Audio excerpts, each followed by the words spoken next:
Belagavi DCC ಚುನಾವಣೆಗೆ ಸಂಬಂಧಪಟ್ಟ ಹಾಗೆ ರಮೇಶ್ ಕತ್ತಿಯ ವಿರುದ್ಧ ಮತ್ತೆರಡು ದೂರು ದಾಖಲಾಗಿದೆ. ವಾಲ್ಮೀಕಿ ಸಮಾಜದ ಕುರಿತು ಅವಹೇಳನಕಾರಿ ಹೇಳಿಕೆ ಕೊಟ್ಟಿದ್ದಾರೆ ಎಂಬ ದೂರಿನ ಆಧಾರದಲ್ಲಿ ಮತ್ತೆರಡು ಪೊಲೀಸ್ ಕೇಸ್ ಫೈಲ್ ಆಗಿದೆ. ರಮೇಶ್ ಕತ್ತಿಯ ವಿರುದ್ಧ ವಾಲ್ಮೀಕಿ ಸಮಾಜದ ಕುರಿತು ಅವಹೇಳನಕಾರಿ ಹೇಳಿಕೆ ಅಟ್ರಾಸಿಟಿ ಕೇಸು ಎಂದು ಹೇಳಲಾಗ್ತಾ ಇದೆಯಾದರೂ ಕೂಡ ನಿಖರವಲ್ಲ. ಮುಧೋಳ ಟೌನ್ ಪೊಲೀಸ್ ಠಾಣೆಯಲ್ಲಿ ದೂರು, ಯಾವ ಸೆಕ್ಷನ್ನ ಅಡಿಯಲ್ಲಿ ಕೇಸು ದಾಖಲಾಗಿದೆ ಇನ್ನೂ ನಿಖರತೆ ಇಲ್ಲ.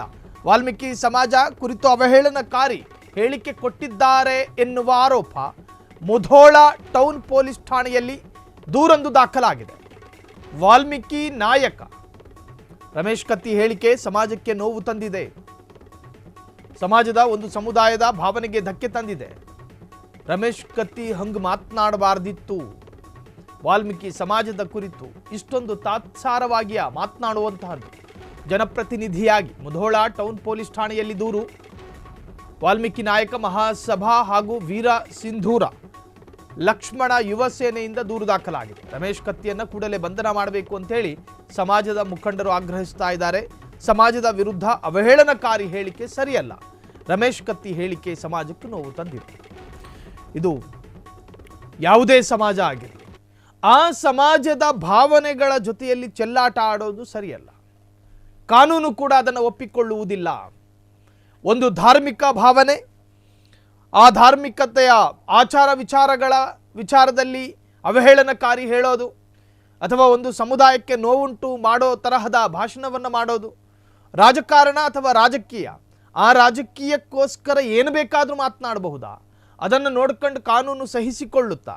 ಅದನ್ನು ಕೇಳಿಸಿಕೊಂಡು ಸಮಾಜ ಅದನ್ನು ದಹಿಸಿಕೊಳ್ಳುತ್ತಾ? ಖಂಡಿತ ಇಲ್ಲ. ಅದು ರಮೇಶ್ ಕತ್ತಿನೇ ಆಗಿರಲಿ, ಸತೀಶ್ ಜಾರಕಿಹೊಳಿನೇ ಆಗಿರಲಿ, ಯಾವುದೇ ಸಮುದಾಯದ ಬಗ್ಗೆಯೂ ಕೂಡ ಹಗುರವಾಗಿ ಮಾತನಾಡಬಾರ್ದು.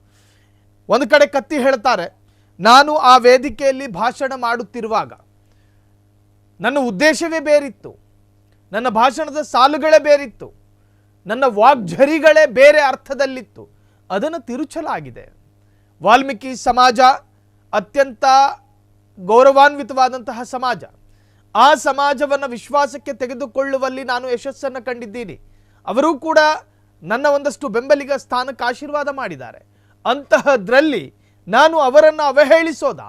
ನಿಜಕ್ಕೂ ಆಶ್ಚರ್ಯ. ಇದು ನನ್ನ ವಿಡಿಯೋವನ್ನು ತಿರುಚಲಾಗಿದೆ, ಮಾರ್ಫ್ ಮಾಡಲಾಗಿದೆ ಅನ್ನುವಂತಹ ಪ್ರತ್ಯಾರೋಪವನ್ನು ಕೂಡ ರಮೇಶ್ ಕತ್ತಿ ಮಾಡ್ತಾ ಇದ್ರು. ಸೊ ಇದೇ ವಿಚಾರಕ್ಕೆ ಸಂಬಂಧಪಟ್ಟ ಹಾಗೆ ಯಾವ ನಿಂದನೆ, ಯಾವ ಸಮುದಾಯ ನಿಂದನೆ ಪ್ರಕರಣ ಅವರ ವಿರುದ್ಧ ದಾಖಲಾಗಿತ್ತು, ಈ ಹಿಂದೆ ಒಂದು ದೂರು ದಾಖಲಾಗಿತ್ತು ಅವ್ರ ಮೇಲೆ. ಸೊ ಈಗ ಮತ್ತೆರಡು ಪೊಲೀಸ್ ದೂರು ದಾಖಲಾಗಿದೆ. ಮುಧೋಳ ಟೌನ್ ಪೊಲೀಸ್ ಠಾಣೆಯಲ್ಲಿ ದೂರು ದಾಖಲಾಗಿರುವಂತಹದ್ದು. ನಿಮಗೆ ಗೊತ್ತಿರೋ ಹಾಗೆ ಬೆಳಗಾವಿ ಡಿಸಿಸಿ ಎಲೆಕ್ಷನ್ ಚುನಾವಣೆ ನಿಜಕ್ಕೂ ಕೂಡ MP ಎಲೆಕ್ಷನನ್ನು ಮೀರಿದಂತಹ ಸಂಭ್ರಮವನ್ನು ಆ ಭಾಗದಲ್ಲಿ ತಂದೊದಗಿದೆ. ಕಾರಣ ಅಷ್ಟೊಂದು ಜಟಾಪಟಿ, ಅಷ್ಟೊಂದು ಜಿದ್ದಾಜಿದ್ದಿನ ಚುನಾವಣೆಯಾಗಿ ಮಾರ್ಪಟ್ಟಿರುವಂತಹದ್ದು. ಈ ಸಂದರ್ಭದಲ್ಲಿ ರಮೇಶ್ ಕತ್ತಿಯ ಪೊಲಿಟಿಕಲ್ ಸ್ಪೀಚ್ ಪೊಲೀಸ್ ಕೇಸಿಗೆ ಕಾರಣವಾಗಿದೆ. ಕ್ಷಣ ಕ್ಷಣದ ಸುದ್ದಿಗಳಿಗಾಗಿ ಫ್ರೀಡಂ ಟಿವಿ ಸಬ್ಸ್ಕ್ರೈಬ್ ಮಾಡಿ, ಲೈಕ್ ಮಾಡಿ ಹಾಗೂ ಫಾಲೋ ಮಾಡಿ. ಹೊಸ ಸುದ್ದಿಗಳ ನೋಟಿಫಿಕೇಶನ್ಗಾಗಿ ಬೆಲ್ ಐಕಾನ್ ಮೇಲೆ ಕ್ಲಿಕ್ ಮಾಡಿ.